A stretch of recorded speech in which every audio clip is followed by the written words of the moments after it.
Kilala sa buong mundo ang mga grandiosong pyramids of Egypt. Ito daw ay nakakapagdulot ng extraordinary spiritual at mental powers. At sa Manawag, Pangasinan naman, ang tinaguriang The Pyramid of Asia. At ayon sa founder nito na si Alex Orbito, lalo lamang daw itong makakapagpalakas sa kanyang kapangyarihang makapanggamot.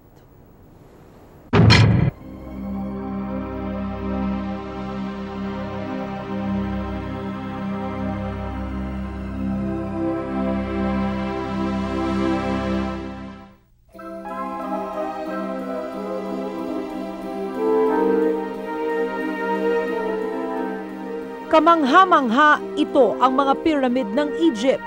May ilang libong taon na ang nakakaraan, hindi pa rin lubos na nasasagot ang lahat ng katanungan ukol sa misteryo ng mga istrukturang ito.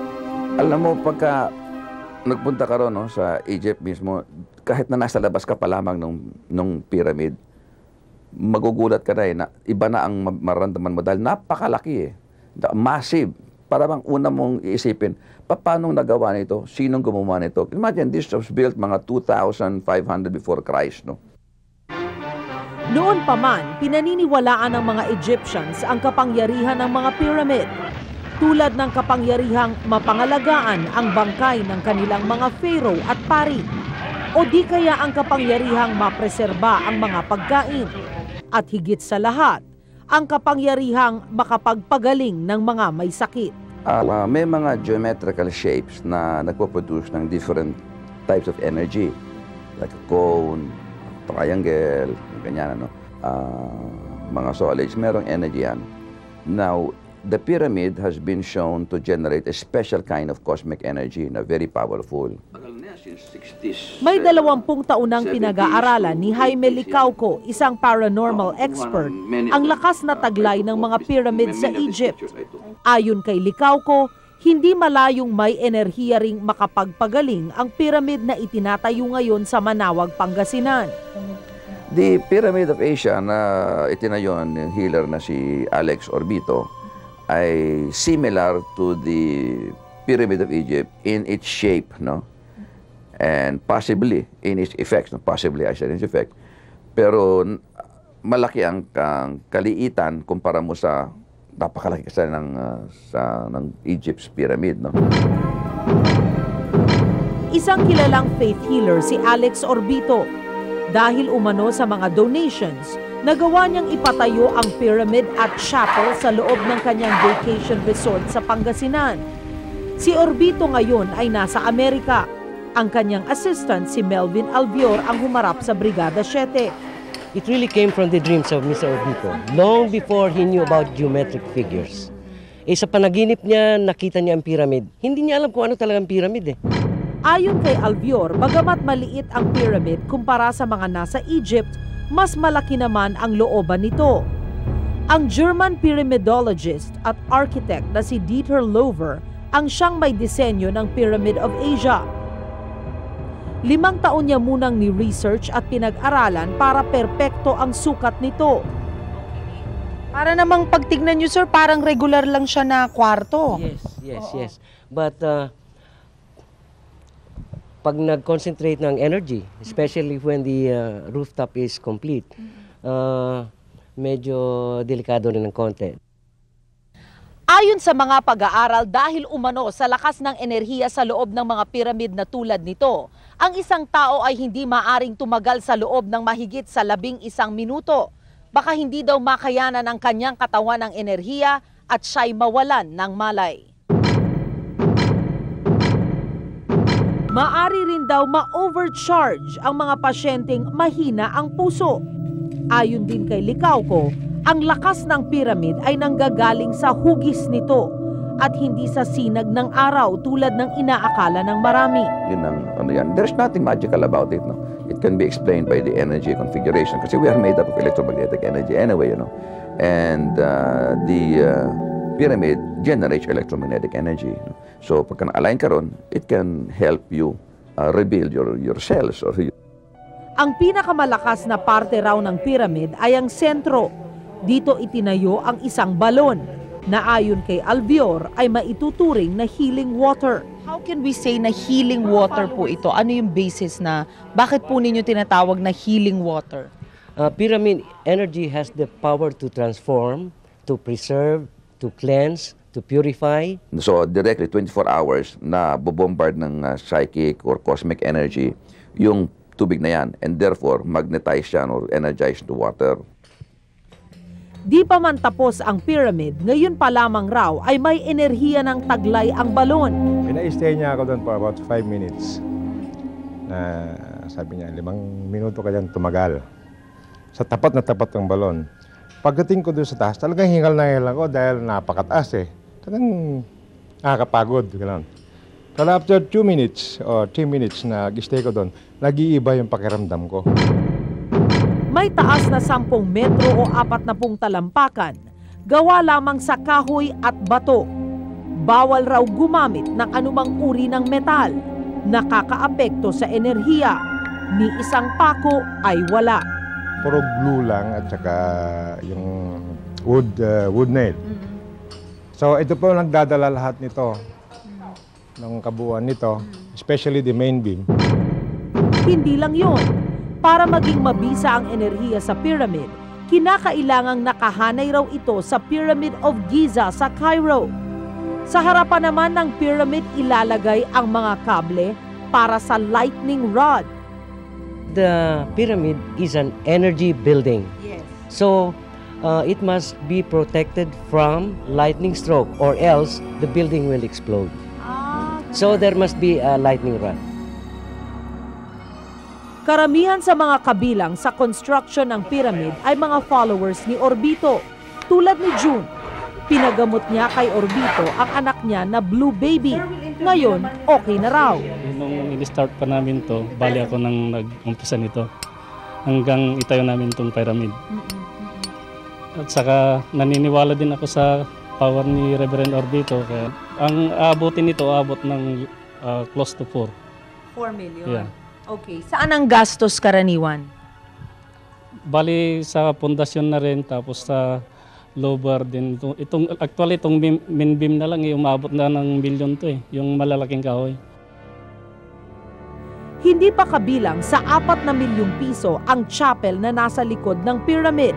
Sa ngayon pa lang, may $360,000 na ang sinisingil ng German architect para sa mga tauhan, semento at gasto sa transportasyon.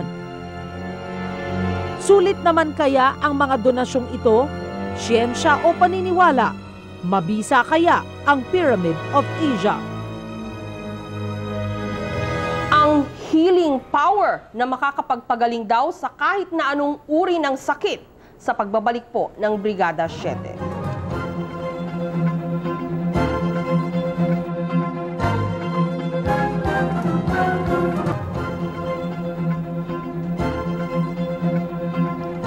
Psychiatric surgery ang tawag sa kanilang paraan ng panggagamot. Mapapagaling daw nito ang kahit na anong uri ng sakit, lalo na kapag malakas ang iyong pananampalataya.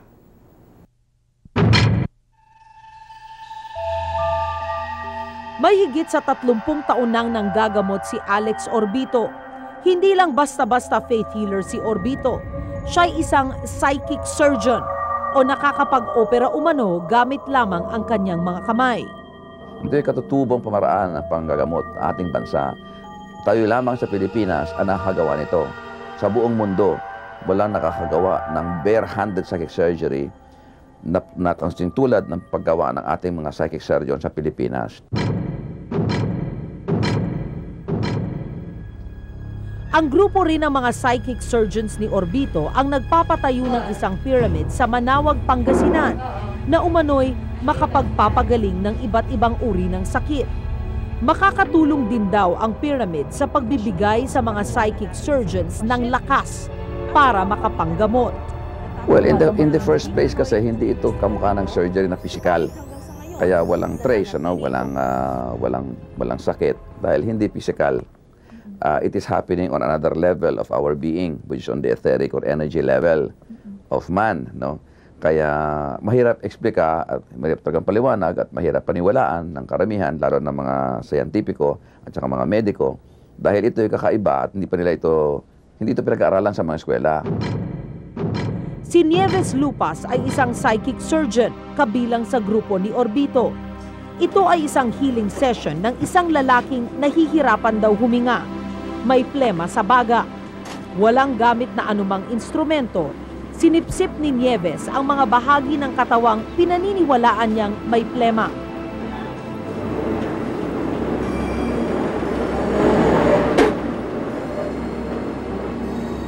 Sinipsip niyang muli ang isang bahagi.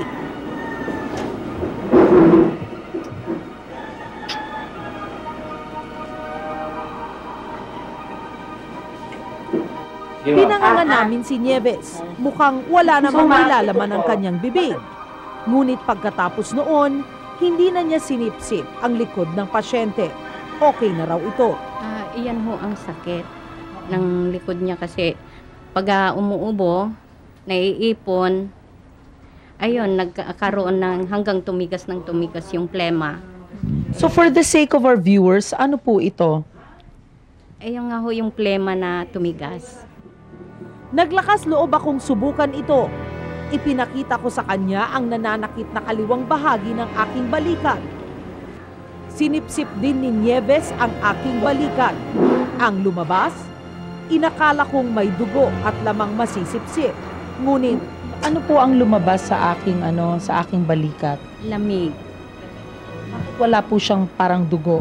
Ayan, mayroon. Iyan na ang sakit. Kunti lang ang dugo. Dahil kung malala na yan, hindi mo na mailingon-lingon yung ulo mo. Dahil yung ugat mo dito, tumitigas yun. Pero bakit po yung may plema, buo-buo pa yung lumabas? Ay, syempre yung plema talaga yun. Talagang buo-buo ang lumalabas. Di ba minsan mayroong may itim, mayroon yung parang green na buo. Pag dito umaano. Dahil galing na sa baga ho yun. hindi ako tiyak kung tunay ang panggagamot sa akin noon. Panginoon lang ang makakapagsabi. Ngunit buo naman ang loob ni Evangeline sa psychic surgery. Inireklamo niya kay Nieves ang sakit niyang hika. Masyado raw kasing mahal magpakonsulta sa doktor. Minsan na pa mahirap akong huminga. Saan po yung masakit ba? Dito sa dibdib. Masakit yung dito niyo sa dibdib. Masahe, at pagkatapos, sa kanang bahagi ng leeg, lumabas di umano ang lamang loob ni Evangeline.